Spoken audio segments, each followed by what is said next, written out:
Hello students, कैसे हो। अब जो टॉपिक पढ़ने वाले हैं उसका नाम है टाइप्स ऑफ कॉन्ट्रैक्ट। कॉन्ट्रैक्ट कितने तरीके के होते हैं हमने पढ़ा है, काफ़ी कुछ हमने पढ़ा है। उसके अलावा भी हमें काफ़ी कुछ और पढ़ना है। पहली बात, सबसे ज़्यादा इंपॉर्टेंट क्या चीज़ ये क्लियर होनी चाहिए, मैं ये जो डिवाइड कर रहा हूँ ना उसको, टाइप्स को तीन तरीके से टाइप्स डिफाइन करो। मतलब जैसे क्या, मैंने आपसे पूछा कि मेरे पास कोचिंग क्लासेस हैं, फॉर एग्जांपल सिर्फ मेरे पास कैसे 11th और 12th को मैं पढ़ाता हूँ। अब मैंने पूछा कि मेरे पास कितने टाइप्स के स्टूडेंट्स हैं, ठीक है। तो यहाँ पे समझते हैं, उससे क्लियर हो जाएगा कि कहाँ पे मेरे डिफरेंसेस का मतलब, इस तरीके की कभी टॉपिक आता है तो उसका क्या मतलब होता है। मैंने कहा मेरे पास टोटल 100 स्टूडेंट्स हैं। अभी मैं इसको किस तरह से डिवाइड कर सकता हूँ, मैंने क्या कहा कि एक तो बॉयज़ और गर्ल्स में डिवाइड कर दिया, ठीक है। कि फॉर एग्जांपल 50 बॉयज़ हैं और 50 क्या है, गर्ल्स हैं। 100 स्टूडेंट्स को डिवाइड करा है ना, तो कुछ गलत करा है क्या? नहीं, सारे के सारे कवर हो गए, बात सही है। फिर मैंने क्लास बेसिस पे कहा कि 11th के स्टूडेंट्स हैं और किसके, 12th के स्टूडेंट्स हैं। 50 11th में और 50 कहाँ पे है, 12th में। बात समझ में आई। तो ये भी मैंने कैसे करा, ये भी मैंने जो डिस्कस करा वो किस तरह से 11 12 के बेसिस पे कर दिया। फिर मैंने आपसे ये पूछा कि मतलब और जो डिस्कशन कर रहा था एज वाइज कर दिया कि ठीक है 17 बिलो कितने हैं और 17 अबव कितने हैं, मैंने इस तरह से बात करी। तो मैंने कहा फॉर एग्जांपल 50 ये हैं, 50 ये हैं। तो अब ये चीज़ बताओ, मैंने क्या करा, 100 स्टूडेंट्स को डिवाइड करा है ना। अगर एक स्टूडेंट इस यहाँ पे आ रहा है तो वो यहाँ पे भी आ रहा होगा, वो यहाँ पे भी आ रहा होगा। बात समझ में आई। फॉर एग्जाम्पल मैं आपकी बात कर रहा हूँ, तो मैंने आपको क्या कह दिया कि आप बॉय हो, तो मैं बॉय वाली कैटेगरी में आपको कवर कर दिया। फिर मैंने आपको कहा आप 12th के स्टूडेंट, तो मैंने 12th वाली में भी कवर करा। और मैंने आपसे कहा कि आप 17 ईयर्स के हो तो आपको 17th वाली कैटेगरी में भी डिफाइन करा। सो दैट्स वाई मैं एक चीज़ को अलग अलग नज़रिए से डिवाइड कर सकता हूँ। बात समझ में आई।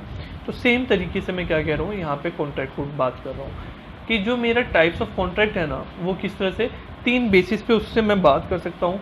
वैलिडिटी एनफोर्सिबिलिटी के बेसिस पे, या फिर फॉर्मेशन के बेसिस पे, या फिर परफॉर्मेंस के बेसिस पे। क्लियर है।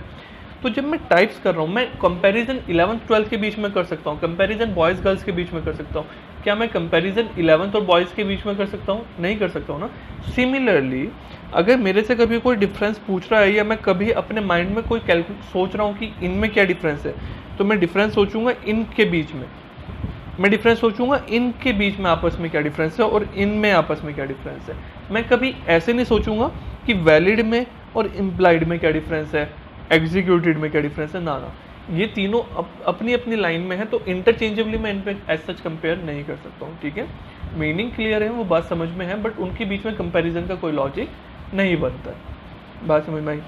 चलो, सबसे पहले हम देखते हैं वैलिडिटी और एनफोर्सिबिलिटी के बेसिस पे कि कॉन्ट्रैक्ट जो है मेरा वो वैलिड है इनवैलिड है, उस बेसिस पे मैं उसको डिवाइड कर रहा हूँ। हमने ये सारा पढ़ लिया है। वैलिड कॉन्ट्रैक्ट, एक तरीके का कॉन्ट्रैक्ट कैसा है, वैलिड। दूसरा कैसा, वॉइड। एक होता है वॉइडेबल, एक इलीगल एग्रीमेंट होते हैं, अनएनफोर्सेबल कॉन्ट्रैक्ट होते हैं। तो ये सारे हमने क्या करे हैं, पढ़ लिए हैं, अच्छे से हमने इसको स्टडी कर लिया। So on the basis of validity में मैंने क्या लिखा है, all discuss in the starting of the chapter. Starting में हमने पढ़ लिया। तो यहाँ पे मैंने अभी क्या करा, दोबारा से सब चीज़ों को कवर नहीं करा है, सारी की सारी डेफिनेशंस इसीलिए मैंने क्या करी, स्टार्टिंग में एक साथ लिख दी। तो अभी मैं उसको यहाँ पे लिखता, फिर आपको कभी डेफिनेशन पढ़नी होती थी, कुछ वहाँ पढ़ते कुछ यहाँ पढ़ते, वो दिक्कत आती ना। सो मैंने सभी की सभी डेफिनेशंस को पहले ही इसलिए डिस्कस कर लिया, अभी हमें अच्छे से कवर हो गए हैं। तो आपको ये पता होना चाहिए वैलिडिटी के अंदर क्या क्या टॉपिक्स हैं और उनका मीनिंग क्या क्या है। वो मीनिंग कहाँ से पता चलेगा आपको, स्टार्टिंग के पेज पे पता चल जाएगा। क्लियर है, स्टार्टिंग का पेज तो ओके है ना आपको। ये लिखा है ना यहाँ पे, कहाँ गया, ये रहा, कॉन्ट्रैक्ट, वैलिड, वॉइडेबल, ये सब वहाँ पे आपको लिखना है। ये सब वहाँ पे आप लिख के आ सकते हो, सेम ही कंटेंट है। डन, चलें आगे पढ़ें। चलो चलो सर, आगे बढ़ो, आगे बताओ। हाँ, अब मेरे लिए इम्पॉर्टेंट है फॉर्मेशन के बेसिस पे कि वो कॉन्ट्रैक्ट बना कैसे है, वो एग्रीमेंट बना कैसे है। मैं भी किसके लिए वैसे पढ़ रहा हूँ, टाइप्स ऑफ कॉन्ट्रैक्ट पढ़ रहा हूँ। तो कॉन्ट्रैक्ट बना कैसे है, express contract, implied contract, quasi contract, e com contract. ठीक है, मेरे पास ये 4 डिस्कशन होंगे। इन डिस्कशन को हम पढ़ेंगे यहाँ से। इसमें आप क्या करोगे, एक्सप्रेस कॉन्ट्रैक्ट के नीचे लिखोगे, लिखो जो मैं बोल रहा हूँ, लिखो बोल दो ना जरा। हाँ, गाना ही, बोल दो ना जरा, वही लिखो। इम्प्लाइड कॉन्ट्रैक्ट में लिखोगे इशारों इशारों में।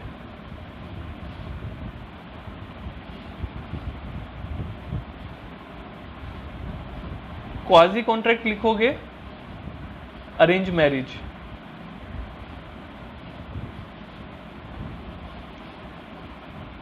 और ई कॉम कॉन्ट्रैक्ट लिखोगे online marriage.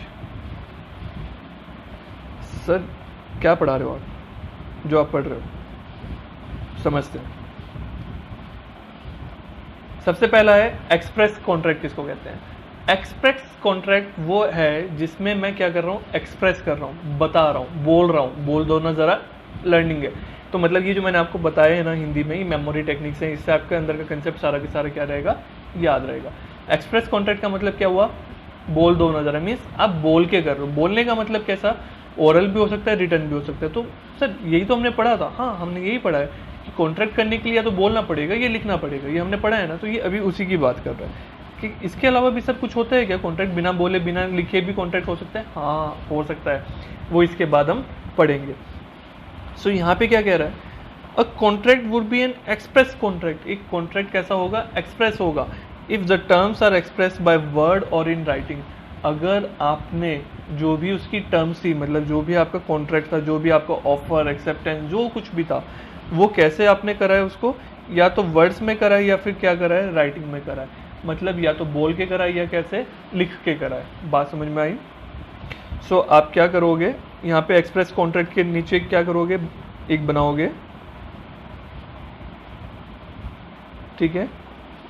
Word means oral, दूसरा रिटर्न। क्लियर? एक्सप्रेस कॉन्ट्रैक्ट कितने तरीके के हो सकते हैं? दो तरीके के हो सकते हैं, तो ओरल हो सकता है या कैसा हो सकता है, रिटर्न हो सकता है। डन हुआ यहां तक? चलो,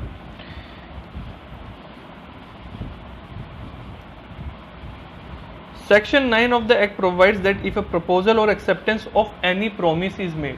सेक्शन 9 क्या कहता है, provide that if a proposal, या तो प्रपोजल मतलब जो आप ऑफर कर रहे हो, या एक्सेप्टेंस है, of any promise is made in words the promise said to be express. अगर आप उसको इन वर्ड्स बोल रहे हो तो वो क्या आएगा आपका, वो आपका कैसा होगा, कॉन्ट्रैक्ट कहलाएगा। अच्छा एक चीज बात और समझो, मैंने जो आपको यहाँ पे लिखा है ना वर्ड, ये मैंने इस डेफिनेशन के हिसाब से लिखा है। अगर कहीं पे भी वर्ड की बात आती है ना, तो आप क्या कहोगे, वर्ड दो तरीके से हो सकते हैं, ओरल और कैसा, रिटर्न हो सकता है। ठीक है, चाहो तो आप इसको भी अपडेट कर सकते हो। मतलब क्या कर सकते हो, मैं एक बार बता देता हूँ आपको। अगर आप रब कर सकते हो तो ज़्यादा अच्छी बात है। इसको क्या करना, क्योंकि फिर आपको कन्फ्यूज़न होगा वरना डिटेल में, अभी टाइम लगेगा पूरी डिटेल में आने में। एक्सप्रेस कॉन्ट्रैक्ट के नीचे बात क्या लिखोगे, इन वर्ड। कैसे, वर्ड्स में होगा। और वर्ड्स कैसे हो सकते हैं, ओरल और रिटर्न। ठीक है, हाँ कोई बात नहीं, थोड़ी सी कटिंग हो गई तो क्या हो गया, बुक आप ही को तो पढ़नी है। चलो एग्जाम्पल देखते हैं। A tells B on telephone. A ने बी को टेलीफोन पे कहा that he offers to sell his house for ₹10 lakh to 2 lakh, कि मैं अपना मकान ना 2 लाख रुपए में बेच रहा हूँ। B in reply informs A that he accept the offer. और बी ने हैंड टू हैंड कह दिया कि ठीक है भाई, ओके मैं खरीदने को रेडी हूँ। This is an express contract. ये क्या हो जाएगा, एक्सप्रेस कॉन्ट्रैक्ट हो जाएगा। अभी परफॉर्म करना पड़ेगा यहाँ पे। क्या, अगर कल को कोई एक पार्टी मुकर गई ना अपनी बात से, मतलब उसने या तो ए ने कह दिया कि अब मेरा मन नहीं है बेचने का, या बी ने कह दिया नहीं मेरा खरीदने का मन नहीं है, दूसरा पर्सन उसके अगेंस्ट में कोर्ट में केस कर सकता है। और कोर्ट उसको कंपेल करेगी कि भाई क्या करो, इस कॉन्ट्रैक्ट को एंटर करो, कि उसको पेमेंट करो, या मकान जो भी है वो बेचो, या फिर आपस में दोनों के बीच में जो सेटलमेंट होती है उसके हिसाब से उसको करेगी। अब क्या क्या सेटलमेंट होती है, क्या क्या कोर्ट डिसीजन लेती है, वो भी हम बाद में पढ़ेंगे। अभी तो स्टार्टिंग है, आराम आराम से पढ़ते रहो, सारी चीज़ें धीरे धीरे कवर हो जाएंगी। क्लियर है? सो यहाँ पे क्या था कि ओरल हो गया ना, ये मेरा ओवर द कॉल हो गया ना, तो वर्ड्स में हो गया ना, वर्ड है ना यहाँ पे, चाहे ओरल हुआ या वर्ड मतलब शब्द। शब्द मैं आपको कैसे बता सकता हूँ, ये तो बोल के लिख के दो बातें सिंपल सी है। तो मैं इसको क्या कहूँगा, एक्सप्रेस कॉन्ट्रैक्ट कहूँगा, क्योंकि यहाँ पे कैसा हुआ, एक्सप्रेस्ड हो गया। फिर इसके बाद आती है इम्प्लाइड कॉन्ट्रैक्ट। इम्प्लाइड का मतलब क्या, इशारों इशारों में, मतलब सामने वाले ने कुछ नहीं कहा, आपने कुछ नहीं कहा, लेकिन इशारों इशारों में एक दूसरे की बात समझ गए सामने वाला क्या कहना चाहता था। मतलब यहाँ पे ना वर्ड्स है ही नहीं, कोई बोल ही नहीं रहा है, लेकिन फिर भी आप समझ रहे हो कि भाई सामने वाला मुझे ऑफर दे रहा है और मैं क्या कर रहा हूँ, उसको एक्सेप्ट कर रहा हूँ। ठीक है, तो यहाँ पे आप समझ रहे हो कि भाई सामने से जो बंदा जा रहा है ना वो ऑफर कर रहा है और आपने भी इशारों इशारों में एक्सेप्ट कर लिया। So that's called implied. इसके लिए बहुत अच्छा एग्जाम्पल बुक में दिया है हमारा, कूली का एग्जाम्पल दिया। इसको पढ़ने से पहले, मतलब यहाँ से रीड करने से पहले मैं आपसे पूछता हूँ, अब मान के चलो क्या हुआ, एक पर्सन थे, मिस्टर मिस्टर मिस्टर कौन, अमन, कुछ डिफरेंट नाम रखते हैं ना, मिस्टर अमन थे। वो क्या हुआ, अपनी ट्रेन से उतरे, वहाँ पे उनके पास लगेज था, एक कूली आया, कूली ने वहाँ पे उनके पास आया, कुछ नहीं बोला, उनका लगेज उठाया। उस पर्सन ने, अमन ने देखा कि हाँ भाई ये पर्सन जो कूली है सामान लेके जा रहा है। वो कूली ने क्या करा, सामान उठा के ले जाने लगा और ले जाके जहाँ पे भी रिक्शा तक ले जाके वहाँ पे छोड़ दिया। अब वो क्या करने लगा, कूली पेमेंट मांग रहा है अमन से कि लाओ मैंने आपको काम करा, मुझे पेमेंट करो। अमन ने मना कर दी। अमन ने क्या कहा, भाई मैंने कहा था कि तुम्हें यहाँ से सामान उधर रखने को, मैंने तो नहीं पूछा ना, आप अपनी मर्जी से रख लो, मैंने जब कहा ही नहीं, मैंने ऑफर ही नहीं करा है, तो सामने से एक्सेप्टेंस कैसे कर सकते हो आप। तो यहाँ पे उसने, अमन ने ये बात करी। आपको क्या लगता है कि क्या कूली को पेमेंट होनी चाहिए या नहीं होनी चाहिए? सर लॉजिकली देखिए तो होनी नहीं चाहिए, क्योंकि भाई ऐसा तो कोई भी मेरा काम करने लगेगा गड़बड़ हो जाएगी, तो सब अपनी मर्जी से शुरू हो जाएंगे। या फिर जैसे पता चला मैंने क्या करा, आपके व्हाट्सएप पे लेक्चर्स सेंड कर दिए और मैं उसके बाद कह रहा हूँ लाओ पेमेंट दो। क्यों? कि मैंने आपको लेक्चर्स दिए ना, आपने मांगे थे नहीं मांगे थे, मैंने तो दे दिए ना आपको, तो आपने को सर्विस मिली है ना, अभी पेमेंट करो, गड़बड़ हो जाएगी ना ऐसे तो यहाँ पे क्या होगा, अभी हमें लॉजिकल लगता है कि नहीं, कूली को पैसे नहीं मिलने चाहिए क्योंकि कूली ने नहीं कहा। बट सर इस टॉपिक में हम पढ़ रहे हैं, इम्प्लाइड के अंदर पढ़ रहे हैं, तो मतलब यहाँ पे कुछ तो गड़बड़ है, तो नॉर्मल तो केस नहीं है, कुछ गड़बड़ है, तो इसका मतलब यहाँ पे नो नहीं होनी चाहिए, येस होनी चाहिए। हाँ, यहाँ पे क्या होगा, येस होगा। क्यों होगा, ज़्यादा टेंशन में मत आओ, समझते हैं। यहाँ पे क्या हुआ, कूली, उसकी ड्रेस, तो अमन ने जब कूली को देखा तो ड्रेस से पहचान गया कि वो कूली है। ठीक है, कूली ने सामान उठाया तो अमन ये भी समझ गया कि भाई वो अभी सामान लेके जाने वाला है मेरा, वो सामान लेके जा रहा था, अमन ने उसको नहीं रोका, क्योंकि उसको वो अमन कह रहा है कि ले जाने दो सामान, जो है ले जाने दो, कोई दिक्कत नहीं है। तो यहाँ पे पता है क्या, कूली ने, जब कूली आया उसने क्या करा, वहाँ पे अपना लगेज उठाया, तो उसने ऑफर करी है, इम्प्लाइड, बिना बोले क्या करी है, ऑफर करी। इम्प्लाई हो रहा है कि भाई वो सामान उठा रहा है, मतलब वो आपको अपनी सर्विस देना चाह रहा है। आपको पता है कि वो सामने से ऑफर कर रहा है, आपने उसको नहीं रोका, तो नहीं रोकना आपके लिए यहाँ पे क्या हो गया, एक्सेप्टेंस हो गया। मतलब आपने बोला कुछ नहीं, कन्वे कुछ नहीं किया, इशारों में आपने एक तरफ से उसको ले जाने दिया। इसका मतलब क्या, आपने हाँ कर दी कि भाई ठीक है तुम सामान मेरा लेके जा रहे हो, वो रख लो। तो यहाँ पे ऑफर भी है, एक्सेप्टेंस भी है। सो यहाँ पे क्या होगा, आपको उसको पेमेंट भी करनी पड़ेगी। बात समझ में आई? एक और एग्जांपल लेते हैं, उससे वो थोड़ा सा क्लियर होगा। ये मान के चलो कि ट्रेन में कभी आपने ट्रैवल किया होगा, बस में तो ट्रैवल किया होगा, कभी ना कभी तो डेफिनेटली हर किसी ने किया है। तो ठीक है, वहाँ पे क्या होता है, जब आप रेलवे स्टेशन पे खड़े होते हो या बस स्टैंड पे खड़े होते हो, बस स्टैंड की बात करते हैं, रेलवे को भी छोड़ते हैं, बस स्टैंड पे आप आए, वहाँ पे क्या हुआ, बस आई, आप उसमें चढ़ गए। ठीक है, बस कुछ कहती है कि ठीक है प्राइवेट बस को छोड़ दो, वो तो चिल्ला चिल्ला के बुलाते हैं, आ जाओ ये बस यहाँ से यहाँ जा रही है, चढ़ जाओ, उनको छोड़ दो। जो नॉर्मल बसेज होती हैं वो अपने एक स्टेशन है, उनको पता है उस रूट पे आती है, और ट्रेन तो नहीं बोलती है ना, तो ट्रेन के केस में तो क्या होता है, ट्रेन आती है, आपको अपने पता होता है और आप उसमें चढ़ जाते हो। बात समझ में आई? फिर वहाँ पे क्या होता है, जो कंडक्टर होते हैं, टीटी होते हैं, वो आपसे टिकट लेने आते हैं। ठीक है, अभी मैं ये बात नहीं करता हूँ प्रीपेड हो गया था, कुछ हो गया था, मैं मान रहा हूँ कि नॉर्मल तरीके से आप क्या कर रहे हो, वहीं पे उसको पे कर दो। वो आपसे टिकट मांगने लगा, बस में जो कंडक्टर था कहने लगे लो भाई पैसे दो। आपने कहा कैसे पैसे? उन्होंने कहा पैसे कैसे, बस पे चढ़े हो आप? तो उन्होंने कहा कि आपने ऑफर कब करा था कि आप मुझे वहाँ से वहाँ छोड़ोगे? मैंने कब एक्सेप्ट करा कि हाँ मुझे वहाँ से वहाँ छोड़ दो? मतलब बात समझ रहे हो, ये आप ही थे, आपने कहा कि आज तो फ्री में ट्रैवल करते हैं, आज तो मुझे बस पैसे देने नहीं है, लॉ पढ़ के आए हैं, कुछ तो फ़ायदा उठाते हैं कि कॉन्ट्रैक्ट जो होना चाहिए ना, मतलब ऑफर या एक्सेप्टेंस होनी चाहिए, वर्ड्स में होनी चाहिए, बोल के होनी चाहिए। भाई बस आई, उसने कुछ ऑफर नहीं करा, चुपचाप खड़ी होगी, मैं उसमें चढ़ गया, मैंने ना कोई ऑफर करा ना एक्सेप्टेंस करा। जब ऑफर एक्सेप्टेंस ही नहीं है तो पेमेंट किस चीज़ की? आपने उसको ये कॉन्ट्रैक्ट बता दिया, आपने कहा भाई इंडियन कॉन्ट्रैक्ट एक्ट नहीं पता है तुम्हें, उसके आगे अंदर ऐसे लिखा है ज़बरदस्ती करोगे मैं केस कर दूंगा। और वो पता चला क्या, कंडक्टर को और अच्छे से पता था, उसने क्या कहा, बस आके रुकी, बस स्टैंड पे बस आई, इसका मतलब ही क्या है कि बस आई और रुकी क्यों, क्योंकि वो आपको लेके जाना चाहती है इसकी डेस्टिनेशन पे, जहाँ पे भी आगे बोर्ड लगा था कि फॉर एग्जांपल दिल्ली लेके जाना चाहती है, तो इसमें पता है कि ये एक इम्प्लाइड है। मैंने बस ने बोला नहीं है बट इम्प्लाइड है, ट्रेन ने बोला नहीं है बट इम्प्लाइड है कि हाँ भाई ये ट्रेन वहाँ ही जाएगी और इसका काम ही ये है कि इसमें पैसेंजर चढ़ेंगे। आप उसमें चढ़े तो मतलब आपने एक्सेप्ट करा है कि हाँ भाई मैं एक्सेप्ट करता हूँ आपका ऑफ़र कि आप मुझे यहाँ से वहाँ तक दिल्ली तक पहुँचा दो। तो ये ऑफ़र हुआ, ये एक्सेप्टेंस हुआ, और इसी में क्या हुआ, अभी कंसिडरेशन देनी पड़ेगी, पेमेंट करनी पड़ेगी। सामने वाले ने तो सर्विस दी अपनी कि आपको डिलीवर कर दिया एक जगह से दूसरी जगह तक सामान की तरह, ठीक है ना, मतलब आपको क्या कर दिया, पहुंचा दिया एक जगह से दूसरी जगह। सो अभी आपको क्या पेमेंट करनी पड़ेगी। तो थोड़ा सा एक बार को अलग सा लगता है ना कि सर ये तो बड़ा अजीब सा है, हाँ, मगर अगर ये मान के चलो ऐसा ना हो तो फिर बस स्टैंड वगैरह पे, ट्रेन पे एक एक बंदे को ऑफर करना पड़ जाएगा। मतलब गेट पे ना, ट्रेन में सोचो इतने डिब्बे होते हैं, सबके वहाँ पे गेट पे खड़ा होगा एक पर्सन और कहेगा भाई I am offering you video recording के साथ, भाई कल को बाद में मना ना कर दे, या रिटर्न कॉन्ट्रैक्ट करेगा पूरा, देखो मैं आपको ऑफर कर रहा हूँ इस प्राइस पे, इस जगह पे मैं आपको लेके जाऊँगा, क्या आप एग्री करते हो, फिर आप साइन करोगे, हाँ भाई पूरा कॉन्ट्रैक्ट पढ़ के एग्री करते हैं, तब जाके वो वैलिड, ना इतने में दिक्कत हो जाएगी। तो इम्प्लाइड भी चलता है। पढ़ते हैं, implied contracts come into existence by implication either by law और बाय एक्शन। या तो लॉ में कुछ ऐसा लिखा है तो, या फिर मतलब बाय लॉ से मुझे समझ में आता है कि हाँ भाई ऐसा ही है तो बात अलग है, या फिर मैंने कुछ ऐसा एक्शन करा है वो उससे मुझे समझ में आ रहा है इम्प्लाइड। तो एक्शन कैसा हो गया, जैसे कि कूली का एक्शन हुआ कि उसने सामान उठाया और दूसरे वाले ने उसको जाने दिया, या फिर दूसरा कैसा, वो बस का आके रुकना भी कैसा है, इम्प्लाइड है। It means that law implies the contract through the parties never intended.